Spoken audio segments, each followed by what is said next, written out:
When you're in your mid-20s, you really only have three options. Get married. Get a master's. Or run a marathon. Hi, I'm Francis. And I'm Brian. And welcome to this week's episode of the Zone 2 podcast, where we explore all there is to learn about running.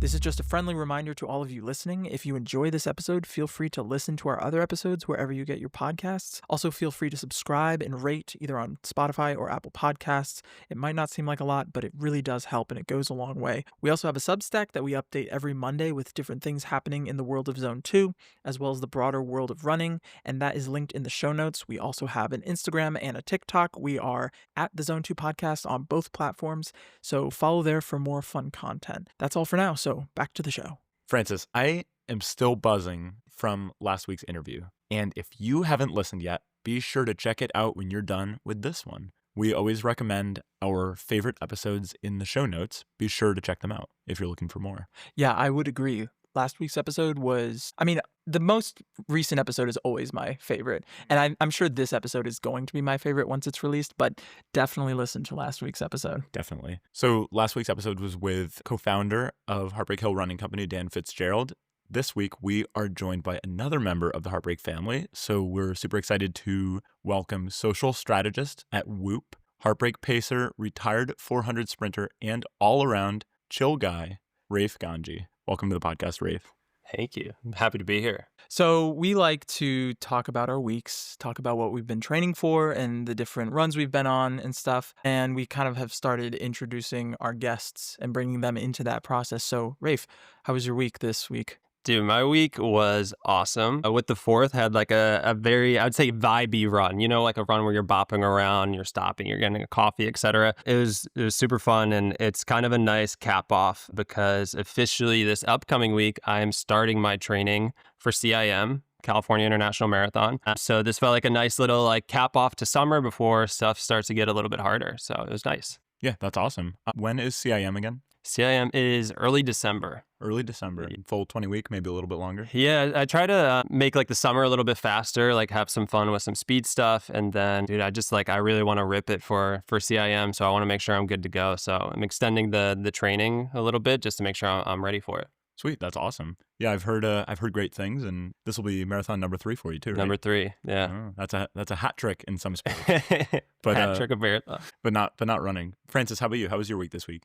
My week was pretty good. I feel like I have sort of started to get back into formal training. I've got a plan put together right now to train for the Mob Mile in the middle of August. I think it's like August 14th. So if anyone's listening, you're in the Boston area, you're looking for a really great race. The Mob Mile, I think it's $25 to enter. It's put on by Heartbreak and Nike. It's very fun. I've heard this will be my first year running it. You'll be able to see me there. You'll be able to see Brian there, and you'll be able to see Rafe there, right? Yes, sir. Yes, sir. And so I think this week I hit about 35 miles running, and then I did 35 miles today on a bike. So it was a long day on the bike today. in 96 degrees, which was fun. It was fun. It wasn't 96 the whole time though. It was cooler when we started. That's true. Yeah, started nice and early, but still. Sweet. Yeah. How about you, Brian? How was your week? I would echo everything you said. I feel like I had a really good week this week. It was pretty toasty. I think I hit just about 30 miles, so it was a little bit of an easier week running wise. But did have a blast at the Miller Mile on Friday morning. Shout out to Devin for organizing that, getting the community together, and taking advantage of Storrow Drive being closed for the 4th of July. It was super fun being out there to rip a mile in the heat and get some free Red Bull and just see all the friendly faces out there. What an experience. The Red Bull was actually crazy. I don't know if you guys hung around afterwards, but we probably had another 30 or 40 cans of Red Bull. I don't know how Devin got his hands on so much. He got his hands on like probably 70 cans of Red Bull, and then also the giant Red Bull can-shaped cooler that they're served in, and he had rolled it down Storrow Drive to the finish line, and then we had to roll it all the way back to his apartment. It's dedication. So I was hanging out with him and some of the other guys that helped put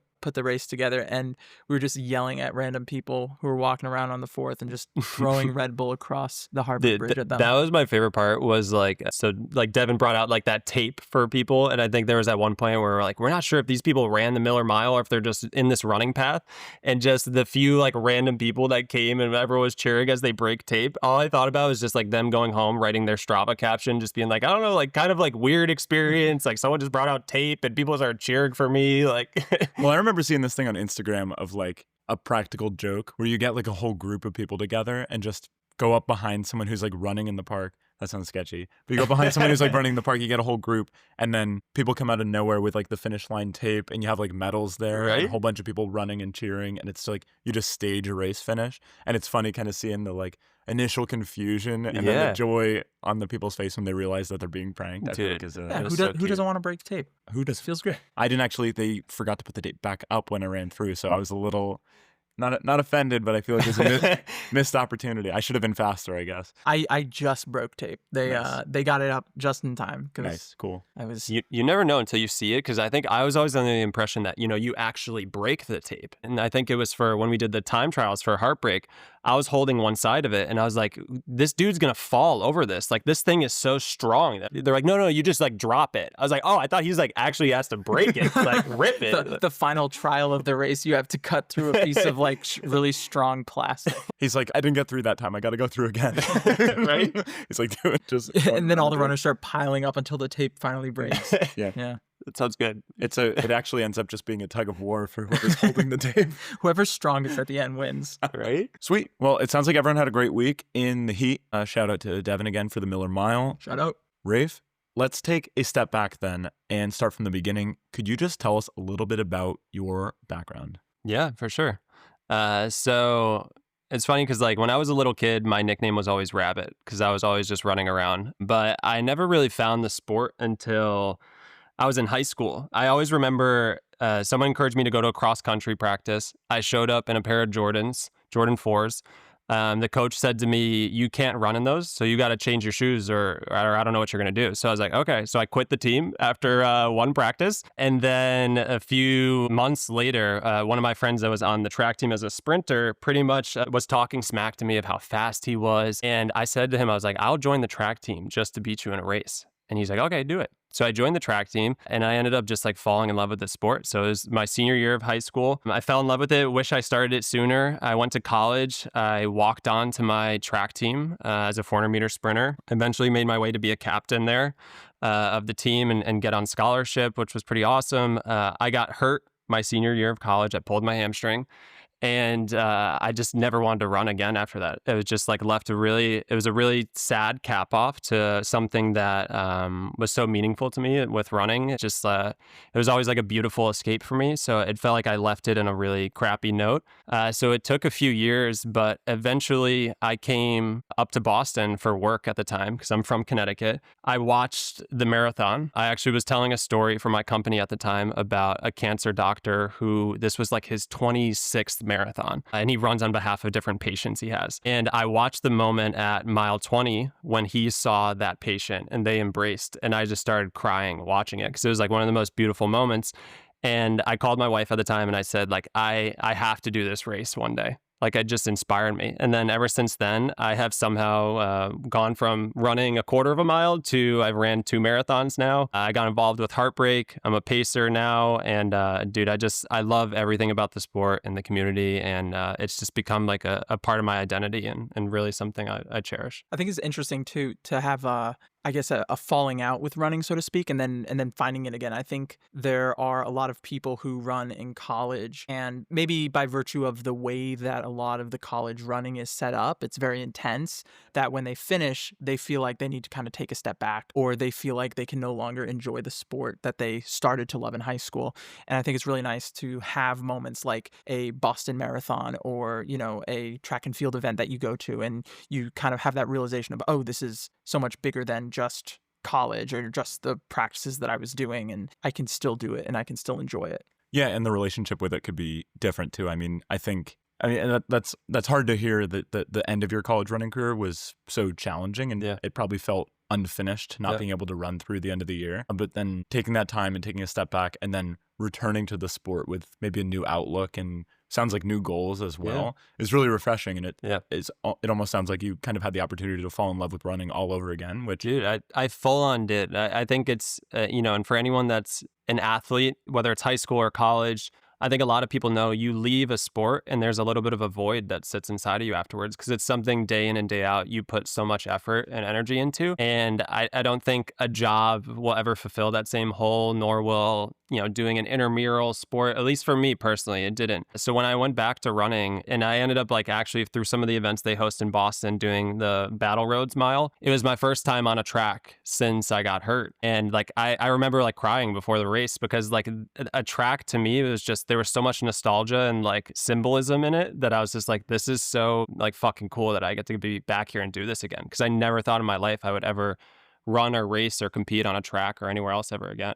So you ran in the Battle Road track meets. Now you're a Heartbreak pacer. Where did that transition happen? Yeah, so the crazy part where I think there's something that has, I don't know, a higher purpose or something that has a plan for us is that the story I was telling you when I came up to watch the Boston Marathon, I didn't know it at the time, but the doctor that I was covering for this social piece that we're putting together ran with Heartbreak. And I bought this hat from Heartbreak as this little moment of this is the time I'm going to use this as a symbol of, wanting to run a marathon one day. And when I moved to Boston, I was working at Saucony at the time. I wanted to find a run club. And to be honest with you, I found Heartbreak and they do practices at Reggie Lewis. And I think it was 2 or 3 times I would show up and I wouldn't go inside because I got so scared and nervous to do it because I just felt intimidated by it. I've never ran with a group of people and distance running was so new to me that I was scared of just not being good enough to do it. And eventually we faced our fears, my wife and I, and went inside. And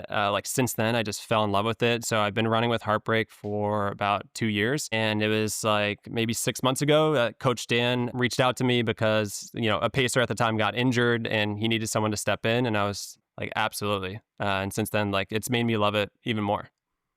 Well, it's such a big step, I think, to make that leap. I mean, obviously it's a different community than the community you were a part of as a collegiate runner. Yeah. But it's funny. I actually just last week saw, when Strava gives you the 1 year ago today, you did this activity. And I saw the activity, and the 1 year ago activity was my first time going to a Heartbreak workout. Yep. And I remember being really apprehensive, not a runner background, literally just wanted to find people to run with because I started running in a new city and being scared to go because I was I don't really identify as a runner. I'm not training for anything. I don't know anything about this space or this community. I don't know how welcoming it's going to be. Yeah. And that, looking back, felt like such an important moment. I just think in my time in Boston, and also, I mean, obviously from a running standpoint, who would have thought a year later I'd be on a podcast with a marathon under my belt and training for another one. I think it's just interesting looking back at those moments and how significant they can be. Absolutely.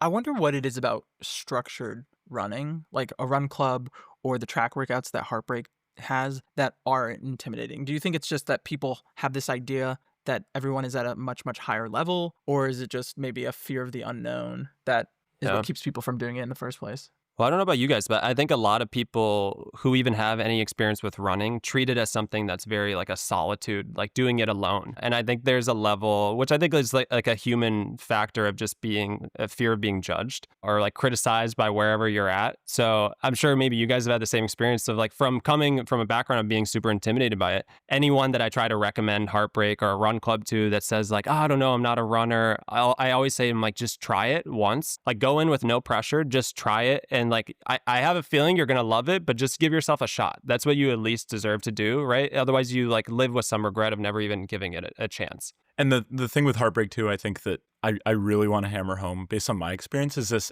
apprehension. I felt I don't know if I'm fast enough to go to a run club. There are workouts, there's pacers there. Yeah. How serious is this? Am I going to go have a terrible time and ruin this activity for myself? And what I would emphasize if someone was unsure about it is there really is no pace requirement. It does not matter how fast or slow you are, and it's not what it's about. Obviously each person has their own goals within the sport, but it almost doesn't matter how fast you are. It is for everybody. And everyone does the same workout and you're cheering as loudly as the first person as the last person. And I think that's the greatest part of it. What would you say is the most important part of being a pacer aside from keeping the pace? I think I have so much appreciation for Coach Dan and the community he's built. So at least for me, I feel like I'm a vehicle of his brand that he's built. So I feel like my job is, yes, obviously to maintain a pace, but to make sure the atmosphere feels welcoming and encouraging. So I think that's above all, to what we're talking about, is to make sure people feel supported and happy. That like, I think that's the coolest job of working with Heartbreak, is like, if I could leave someone's day after 6:34 a.m. to whenever we finish a little bit better than what it was beforehand, then I think I did my job successfully. And that's coming from a pacer, guys. And he's pacer for the Volt group, which is pretty quick. Yeah, I haven't actually ran with the Volt group yet. I accidentally ran with Volt that one time. This was I think this was the first MIT outdoor. This was the first outdoor session of this year, and it was Francis' first time going to the MIT outdoor session. He goes, "Hey, what group do you usually run with?" And I said Volt, like jokingly. So then he went and got the Volt wristband, and I was like, "No, I'm messing with you. Like I usually get with like orange or white." But it was too late. He had the wristband, and he went and did it. And then I think last week you were doing the workout with white, and Devin called you out and was like, "Brian, I know why you're doing the workout with white, but Francis, you shouldn't be doing the workout with white." Maybe Volt's where I belong. Hell yeah! Because if you're trying to break 5 for the mile, you got to. I don't know. I feel like I'm on the cusp. Yeah. I'm like right in between. Well, that's the cool part, right? Is like you could bounce back and forth, even like depending on the workout of where you feel comfortable. There might be some workouts you feel more Volt, some you feel more white, like white lightning. Or you're like, I'm sick of listening to Rafe talk. I'm gonna drop back down to white today. So you talk about being a vehicle for Dan's brand, and you have a lot of experience with brand communication, and that's played a huge role in your professional life. Can you break down a little bit about kind of how you got into that space doing marketing for companies like Saucony and Whoop? Yeah. So I studied marketing in school. I started an apparel brand. I worked at Vineyard Vines, which is a clothing brand, based out of Connecticut. But I always had aspirations to go into health and fitness because I think working in social media, as you guys know, there's so much negative that exists that the thing I really wanted was to hang my hat up at the end of the day and say that I've put something positive out into the atmosphere. So I, applied to a job at Saucony, and honestly, I loved working there because Saucony was, and I think still is, like an underdog.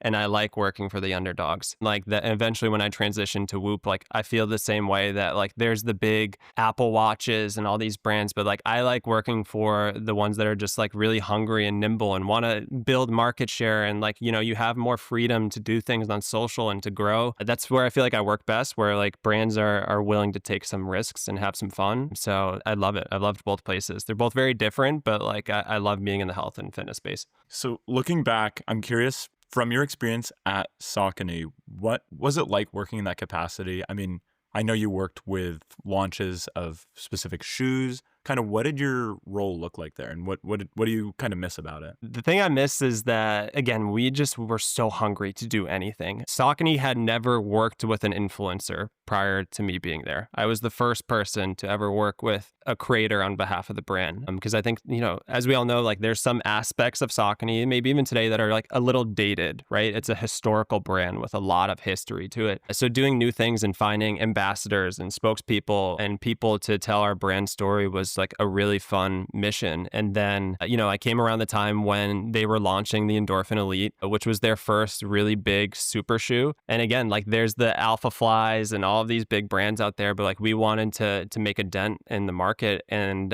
we built like a pretty awesome social campaign. And we had some great ideas for the marathon, some that didn't come to fruition that if any brand wants a really good idea for a shoe brand for the Boston Marathon, we got it. I got it in my back pocket.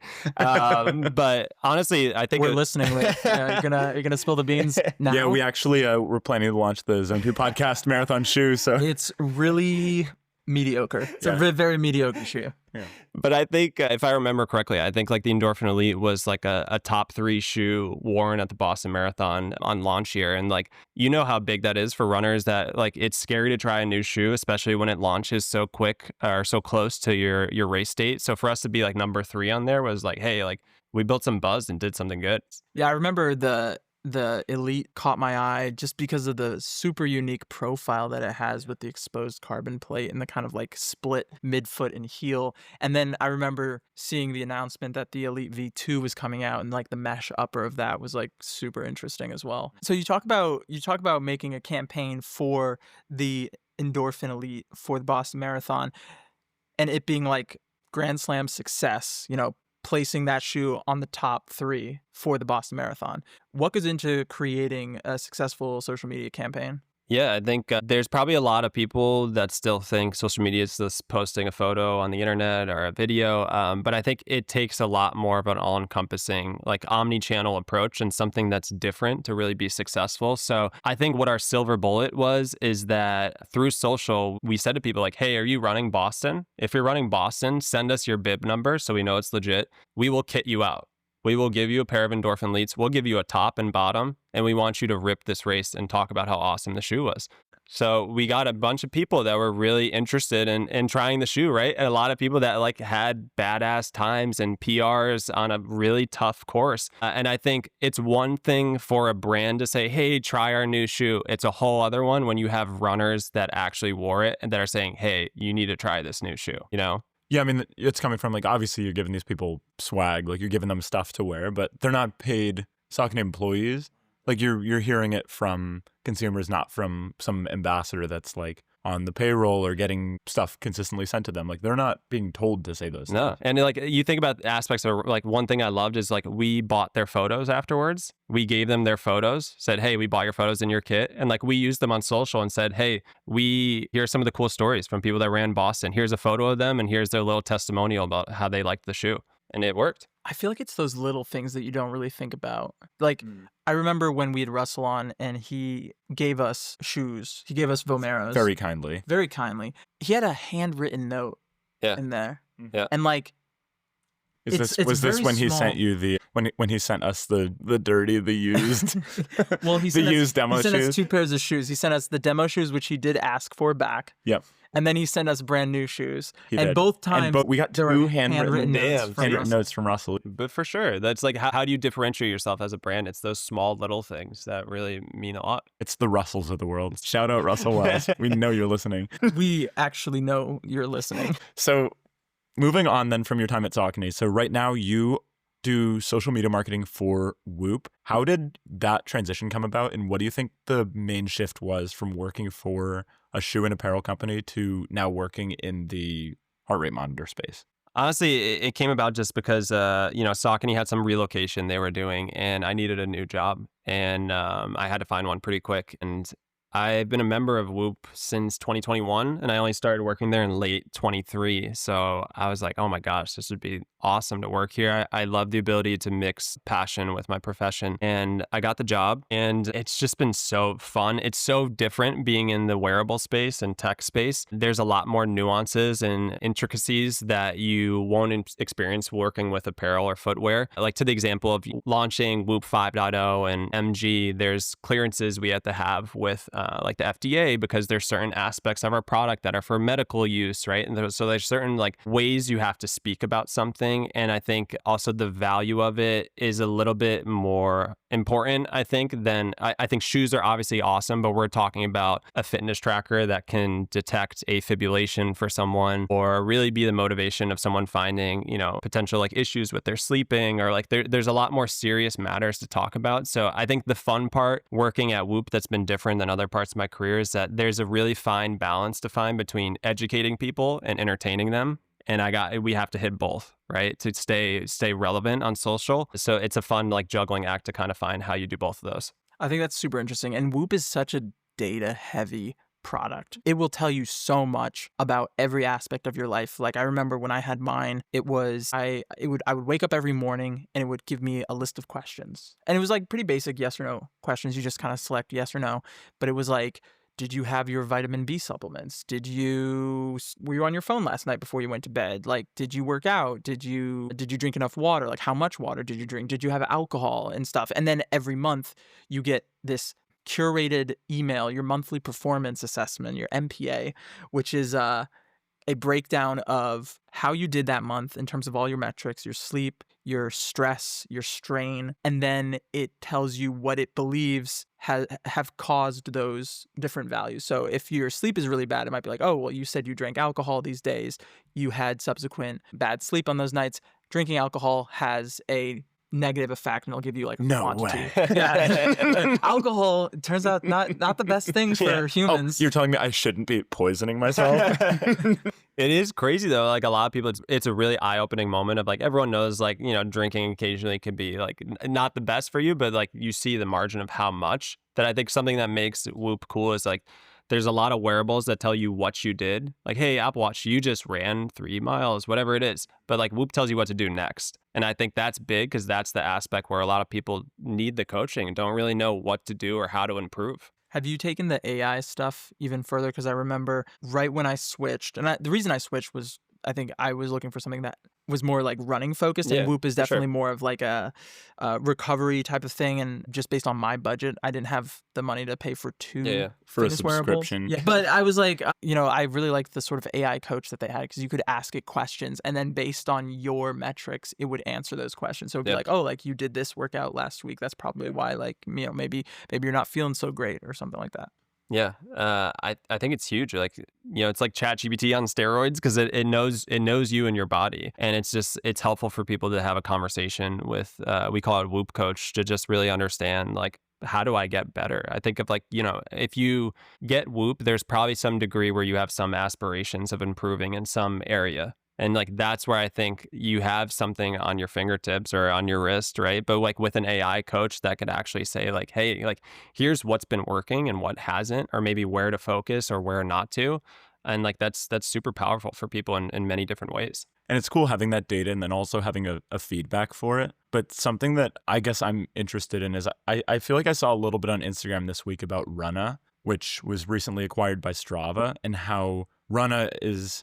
I mean, they call it like personalized coaching plans, but the personalized coaching plans are AI coaching. And I saw some chatter online this week about runners getting injured following the Runna training plan, and that kind of hammering home the importance of having a personal coach and then also going to specialists if you need something. Like if you're hurt, you can't listen to your app to tell you what to do. You have to go to somebody with a doctorate in that specialty. But I guess I'm just curious what your thoughts are in terms of the role that maybe that AI coaching or feedback can play in an athlete being successful and still staying healthy. I think it's strictly that it's guidance, right? The most important thing that you can't lose touch of is that you should have a feel of you should know how your body feels and how to listen to it. And I think any wearable that exists out there, doesn't have to be Whoop, any of them, that should be the most important connection that you have, because there might be a time where your score might be high, but you might feel crappy, right? And like, who are you going to trust? I think like you always got to trust your own intuition. And I think that's a super important aspect with all of technology as it advances, right? Is like nothing can strip away how you feel and being in tune with that. Like these devices and things that exist are guidance and strictly just that, like a suggestion, but you should know really what the path forward is, I think. And they are strictly guidance. But that being said, I'm certainly guilty of this. I'm a Garmin guy, and Francis, I'm sure you are too, and Rafe, I'm sure you are too. I've certainly been guilty of obsessing over the data that your device gives you back. Definitely.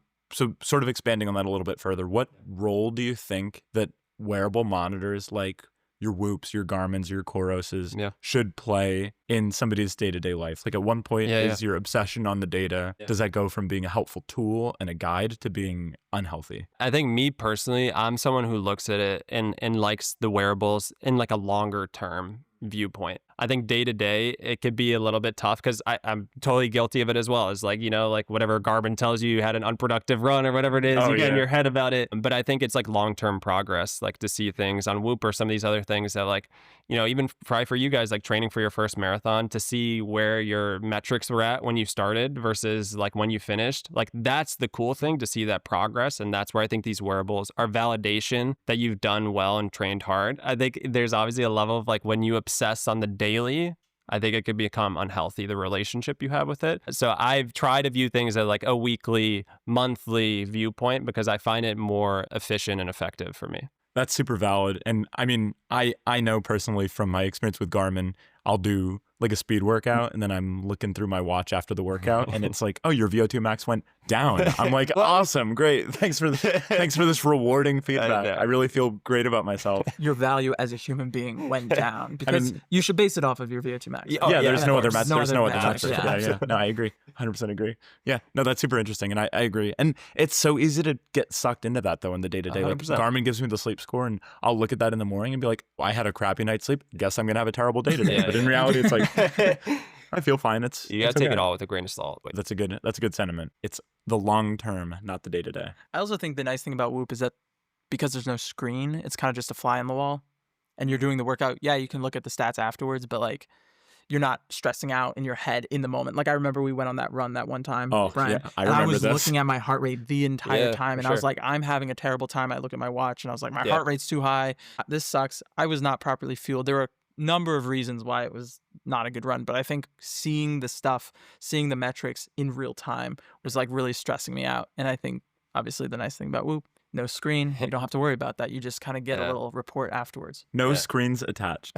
Exactly. It's tough though, I think like we're all guilty of it as runners, as just like getting obsessed over every single detail. But like, there's sometimes like, I don't know, you guys, I've had moments where I'm like, I have to tape my watch, like the face of my watch, just because like I need to go run. And it, like I said, like understand how my body feels and run off of feel, not off of some number that's on this watch. Because I think it's important to figure that out. Yeah, no, absolutely. So let's carry this conversation forward. We could talk about the wearables forever. So Rafe, you use social media for work, but I feel like social media is also a big part of your personal brand and your identity online. I mean, your Instagram is like just a total blast kind of going through in your videos. So I guess I'm curious to hear a little bit more about your personal relationship with social media and how that relates to your running career. Yeah, it was years. I mean, I hate being the person that says like, I just by far did not start doing something, but it was like 2020. And I was like, it'd be cool if I just like ran and talked to the camera about like how I was feeling as I was trying to train for my first half marathon. So I think when I started off, I definitely had like aspirations, I think, of being your like quote unquote influencer or creator.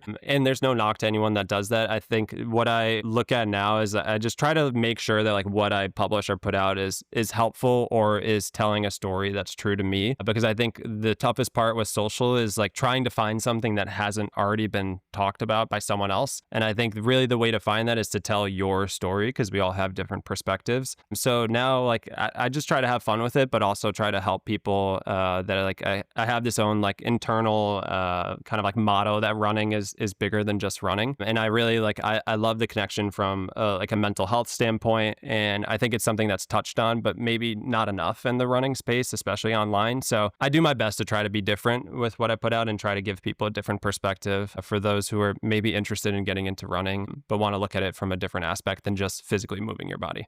I think that's an interesting thing. You talk about telling your story and how storytelling is such an important part of being able to relate to other people. And I think in track and field, and I guess distance running as well, that's something that the sport desperately needs right now because, in the news right now, Grand Slam track canceled their LA track meet, didn't pay a bunch of athletes. And I was listening to this interview with Noah Lyles and Cam Newton, and they were talking about how the reason why Grand Slam had to cancel was because people just weren't watching it because there wasn't that story. I mean, there's a bunch of other reasons why track and field is different than like organized sports like football and soccer and that sort of thing. But they were talking about how the sport right now needs compelling stories that they can actually market really well. And it does come down to a numbers thing. It comes down to money. And people give Noah Lyles a lot of crap for being mouthy and like mouthing off to people. But I also think that's kind of what the sport needs right now is it needs rivalries, it needs excitement, and being able to bring that story to people, even outside of a professional sense, being able to talk to your everyday runner and say, running, like you said, it's bigger than running. Like you can be a runner, but not have it be your entire personality. None of us are doing this, like Devin said in that one episode, this is not our livelihood. We're doing it because we choose to do it. And you get to do it. And we get to do it. It's a privilege to be able to run. And so being able to kind of articulate that to other people in the community is like really important because it's something that's so easy to write off and so easy to just say like, oh, this is just a way to stay in shape. Yeah. But and then on the social side of things too, I mean, you mentioned influencers and how obviously there's different approaches to how you might use social media. And I do think that there's a lot of, I don't know how to say, like there's a lot of people online that maybe are trying to do the social media thing professionally as a livelihood, which I think is okay. I don't think there's anything wrong with that. Yep. But I think there is obviously going to be an ulterior motive in doing so that is not necessarily just authenticity. For sure. And authenticity, I think, was a major theme of our conversation last week, but I think that's kind of cool about it. And what's cool about the podcast a little bit right now, too, is like, obviously we want people to be listening to it. You obviously want people to be seeing your videos, but it's also just a story that's true to you. It's something that you genuinely believe in and something that you want to share. I think that's a very healthy relationship to have with social media. Yeah. I think it's tough with social, right? Because you're chasing after these metrics and numbers, and I think the moment you strip yourself of the authenticity is when you got to like reality check yourself a little bit. Like I know, like I've been in that place like years ago when I was trying to be a creator, like trying to Google something and try to educate people about a subject matter I really didn't know much about other than just like Googling real quick. And then I was like, you know what, this isn't true to me and what I want to tell. This is me just trying to capitalize on getting, views and clicks and all that stuff. So I think like when you can find the balance of being authentic, I think people will find it contagious and like the audience will come with that. And you also mentioned mental health earlier, and I think that's something that I agree needs to be discussed more just in the running space and also just in general online. I think it's great the more conversations are had about mental health. And I think it's really easy to get sucked into that on social media and place a value on clicks and on views in terms of kind of internalizing your own self-worth, maybe in a way that runners might do as well when you look at your time and you put, or your view, like we joke about Strava it. But kudos. yeah, like how many kudos you get is like a measure of your self-worth. But I guess I'm just curious to learn a little bit more about your perspectives on running from a mental health standpoint and the role that the sport and the community around it plays in mental health. Yeah, I think it's like one of the coolest vehicles for like, at least how I look at it, and I think most people do, is that we all get intrusive thoughts that go into our mind daily. That's what being a human is, right? But I think what's cool about running is that those thoughts come in, but I think the more you practice just kind of learning to not give in and listen to them, right? Like I think about the amount of times where you're like, I'm so tired. I can't make it to that stop sign. And then you make it to that stop sign. Like you kind of win over your mental self, right? And I think as you build those reputations and like over time, it helps you outside of running and other aspects of life of like how to not listen to the intrusive thoughts that kind of come in your mind and learn how to keep yourself grounded. So I think like for me, it's like running is therapeutic, right? As like, we get into therapy and stuff, like running is like one of my therapy outlets that I just feel like it's a time for me to be by myself and kind of just like clear my head, Yeah, absolutely. I mean, I think I feel the same way. And it's interesting speaking to all the runners that we've had the fortune of interviewing so far, and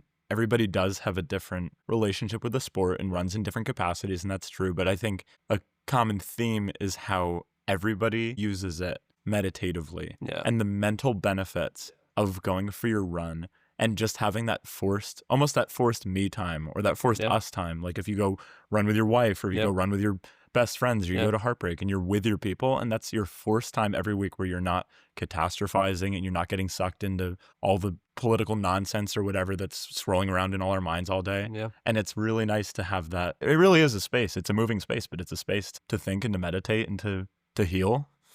Yeah. I think sometimes like for people who fall in love with running, like it might take them a minute to realize that I think like that connection of like how it makes you feel mentally is like partially what makes this so addicting and what keeps you coming back to it, right? That like I'm sure you guys feel like, I don't know, for the days that you have off, it's like I don't feel as mentally clear, as sharp as the days that I feel like I'm able to get out there, Yeah, I know that even if I dread going for a run, if it's like really cold out or I'm not feeling it, every single time I finish, I'm like, I'm glad I did that. And I can go about the rest of my day, or I can go to bed, or I can, have the rest of my day to myself to just kind of know that I accomplished something, but then also reap the benefits physiologically of that accomplishment, like all the endorphins. And then just having that clear head for the rest of the day is really, really exciting and very helpful. Absolutely. Mental clarity.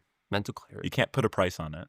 No brain fog over here. So, Rafe, something that you spoke to us a little bit about before coming on the pod is your track and field fandom and how you love following track and field. I want to know a little bit more about that, how you stay up to date, what your interests are, and where that kind of love of watching the sport that you also participate in comes from. Yeah. I was at Grand Slam's last event in Philly. Didn't know it'd be the last event because they thought they were doing LA. I think, like you guys said, there's so many cool athletes that I think have really awesome stories that I don't think get told in the same light that other sports do. And I think obviously it's out of popularity of football and all these other big sports out there. But I just think for so many of the kids that grow up like myself, that like you want to do basketball, but you're not good enough to make the team. So you decide to do track. Like, I think they should have people that they look up to and know there's like a path forward potentially for them to aspire to get to.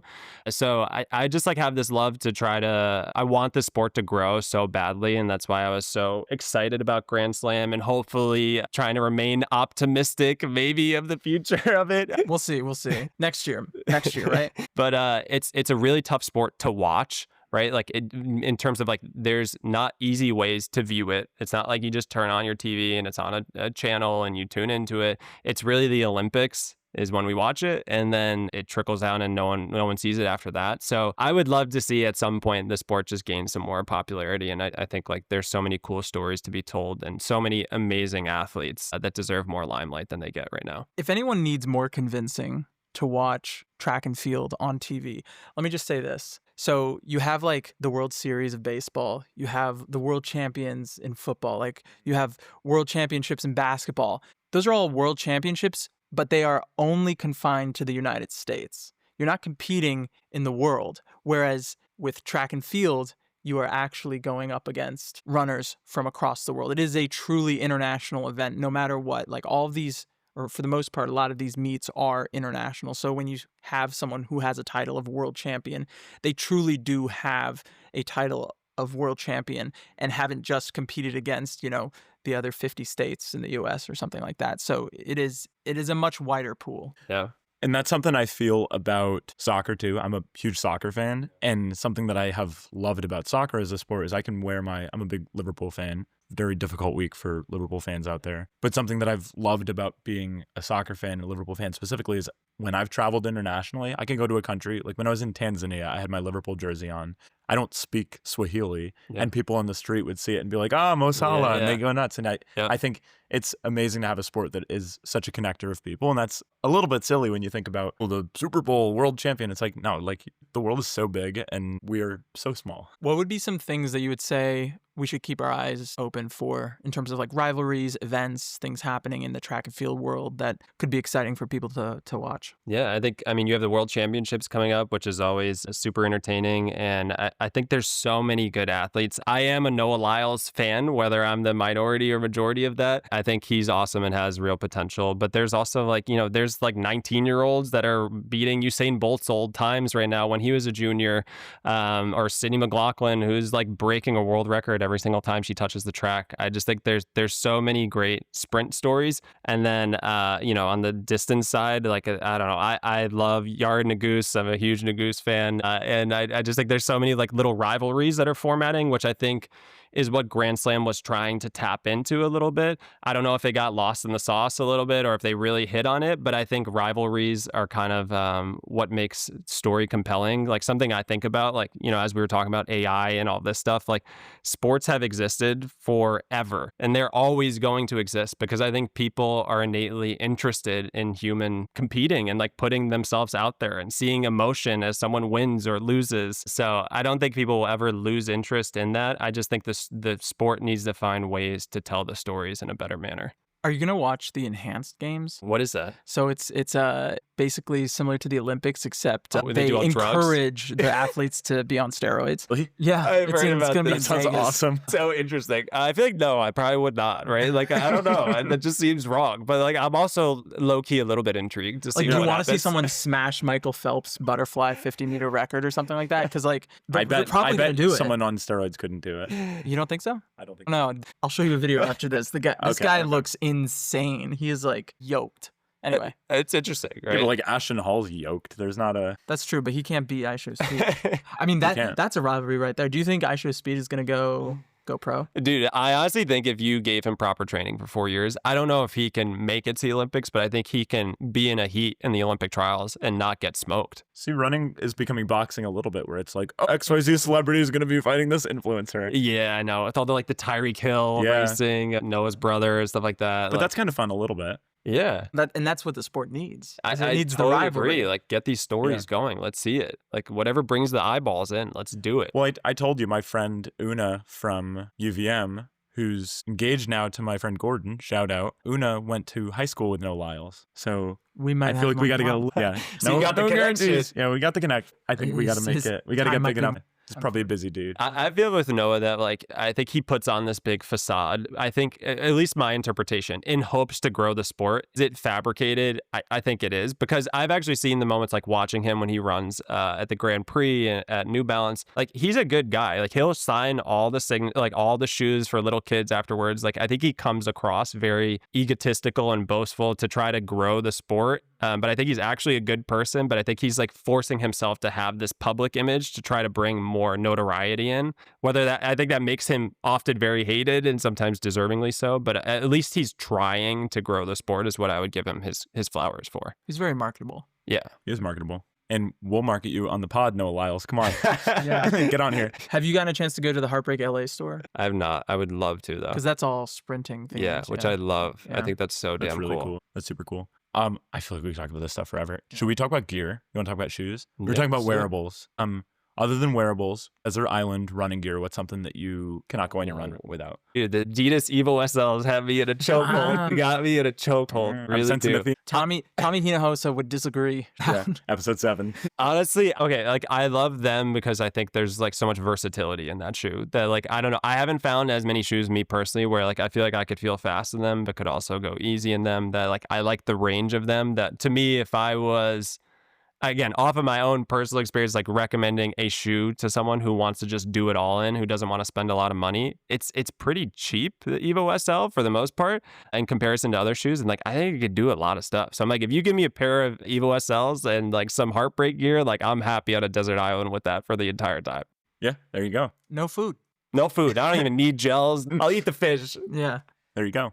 Nice. I do not think I would eat fish during a marathon. Dude, what would, we were just talking about this at the last practice, that like how a beer mile operates. Boy. Yeah, we were talking about Right? beer mile and then what would be the worst liquid to consume in a mile. And I think we It has decided to be chowder, right? cottage cheese. Cottage cheese. If There's you a consider lot, that yeah. a liquid. Cottage cheese. Oh. Yeah. We And- had cottage cheese, like, right? Kefir came up. Yeah. Moonshine came up. I feel like a really bubbly kombucha would be like horrible. I think kombucha would be Ooh. horrible too. Yeah, I think that'd be If you like chugged it, for sure. you can't, or even just like a seltzer. Like, you know, when you drink like a crisp, like cold polar seltzer and you like Yeah. can't chug it because it just like you feel like your head's gonna explode. This is what's next for the pod. The pod needs to start hosting an event yearly where you just try different substances of what's the worst. The liquid mile. We were The saying we liquid wanted to do. That sounds disgusting. Can Brian run a mile drinking only piss? I would watch. Yes, you can. Get But Bear Grylls out here. Oh my god. I'm all out of water. I have to drink my own pee.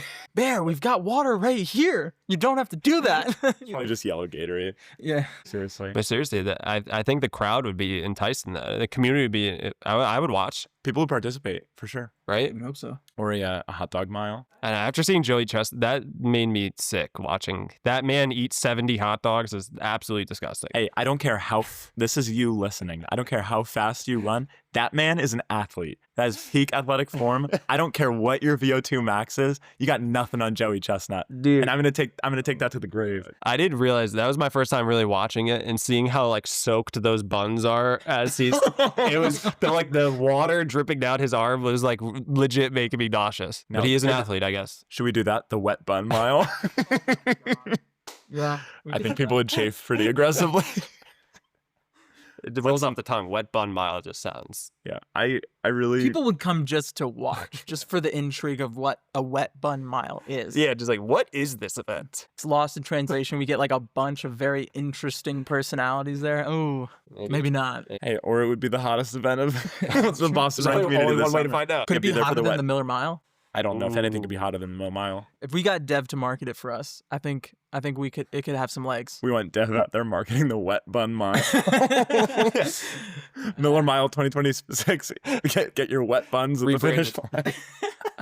There's a real opportunity there. You do a mile, an all-out mile, and then you immediately go into a hot dog eating contest. Lads, this is Nothing says America more than that, you know? Yeah, I think that's probably the most American thing I've ever heard. Yeah. And a hot dog eating competition, he can call himself a world champion, I think. No, do I don't do know. any other countries do like food eating They competition? must. Germany must have yeah. like an Oktoberfest. I thing. just imagine Right? like Do you know what Germany has? They have have you seen the competition where they take the food and they have to cut it perfectly in half and then they weigh both halves? They do it with Really? Oh, Rafe, you haven't seen this? No, Oh, this is awesome. I'm going to link this in the show notes just so you listening can see what I'm talking about. I was showing one of the nurses at work the other day. It's very impressive. Yeah. So they took, like, one of the examples is like a pretzel. So they put a pretzel on the scale, and a pretzel is not like a perfectly havable food. And they take this really sharp knife and cut it perfectly down the middle to try to get both halves of the pretzel to weigh the exact same gram amount. I think this is like a Mario Party minigame. This has it all. Yeah, but I'm telling you, you watch one of them and you're like, I need to see more. I need to see more. Like, it is captivating. If you're a fan of track and field, wait till you see the German pretzel cutting championship. So, Rafe, what's one piece of advice you would give to your younger self? There's no good way to transition that. Oh my god, that absolutely went off the rails. Oh, that's such a good question. Wow, I really don't. Honestly, I know it's like probably the corny typical answer, but I would just say to like be in the moment, be present, and don't concern yourself so much of the future, because I think things work out the way they're meant to be. So all you could do is just like show up as your best self every single day. And I think if you do that, then your future's bright. I'm going to take that advice. That's good advice. Yeah. I second that. So as a final wrap-up question, Rafe, and maybe this is just Francis and I asking for our own brand, but considering your own insights into compelling social media campaigns, what do you think a common mistake is that brands make when trying to connect with their audience through running content? Yeah, it's a good question.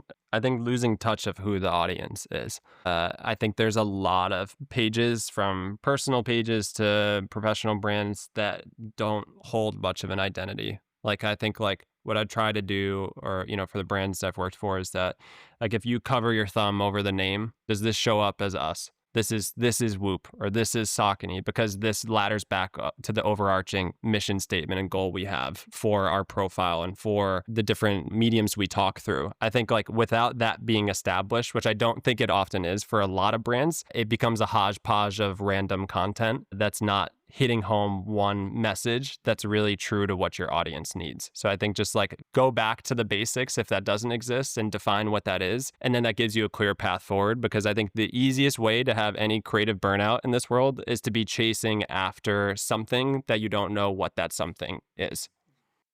I feel like that's really good advice. I mean, Francis, especially for where we are right now, I feel like that's really helpful to kind of hold on to that and keep that focus and keep that perspective of what are our goals, what are we trying to do, what story are we trying to tell, which I like to think we have a pretty good idea of it, but good to consider it as you go along. I think you're right. It's easy to get wrapped up. You see all these different running brands like Bandit and, oh man, can't think of the other ones. That's it. Sounds like you fucking hate Bandit. Well, like any of the VC backed brands, Yeah. like Bandit, Tracksmith, you know, Yeah. they have these great media campaigns that like are visually very good, but it's like kind of hard to put your finger on who they're marketing to, because it seems like they're marketing to elite athletes, but most of the people who are buying their stuff are just, you know, everyday weekend warriors who just want to go out and get better themselves. When we first started the podcast, I had this idea that I wanted to like emulate that sort of grungy urban feel, but the more and more I think about it, the more I'm like, well, maybe we just sort of do what we know, and then the brand itself will kind of come through. So obviously having a plan or an idea of like what the future is, but then also trying to just stay steady and consistent on the things that we know and not trying to be something that we're not. I think community comes first, right? Like, it's kind of cool seeing the really successful creators. They work backwards for how other brands do. Is that a creator builds community and then they sell a product. Other brands sell a product and then try to build community. And it's interesting watching those work in reverse, because like, who are the most successful brands right now? They're often led by creators, right? Because they've focused on the community aspect, and then they've built a product that meets the needs of the community afterwards. They're driven by the Rafes of the world out there doing good by the Whoops and the Sauconys. How did this is unrelated, so we Still should probably asking. fit it. No, I was gonna say, how did Marcus Malone get the Saucony collab with Minted? I think it's one of the, honestly, I don't know if this is the correct answer, but someone that works there more from like the Saucony originals side has a lot of like streetwear connections and like people in that space. And he was one of those guys that kind of dabbles into like cool streetwear, but he's also a runner, right? So I think they're like, ooh, cool opportunity to like work with him and do both. Because I believe he has like a streetwear shoe, and I think it was like a Pro 4 or something was one of his signature shoes. So I think it was just someone that had a good balance between the two brands, the two aspects of Saucony brand that they're trying to mesh together, as far as I understand. It's off the record. I don't know if that's right. That's very interesting. I think we should wrap up. I feel like we've talked long enough. We've took enough of your Sunday afternoon. But Rafe, it has been an absolute pleasure talking with you. I'll be looking forward to seeing you at the next heart rate workout. And I sincerely hope we can catch a run together real soon. Yes, sir. Thank you guys. Thank you for having this podcast and for inviting me on it. I love everything you guys are doing, and I appreciate you both very much. Well, thank you. That really means a lot. Should we do our wrap up? So Rafe, yeah, this has been a great opportunity to kind of learn more about what goes into marketing for a sports brand or for an athletic brand, and then also learning about your journey through running and kind of how you've entered into the community. But before we go, Brian, do you have a fun fact for us? Francis, I do have a fun fact. So Joey Chestnut, hot dog eating champion at the Nathan's competition this year, his training strategy involves a combination of physical training, mental preparation, and specific eating technique. So he trains his jaw, throat muscles, he practices swallowing, and he even uses over-the-counter medication to enhance his breathing and stamina. And during the competition, he employs the Solomon method, which involves splitting the hot dog, dipping the bun in water, and then consuming both parts together. Rafe, how does this make you feel? Nauseous. Yeah. Okay. Yeah, no, I don't know how I feel about that. Yeah, I feel bad about saying it, but now you know it. America's greatest athlete, Joey Chestnut. It's true. Thank you all for listening to the Zone 2 podcast. Don't forget to like, subscribe, and follow us on Instagram at the Zone 2 podcast. You can catch new episodes streaming every Wednesday wherever you get your podcasts.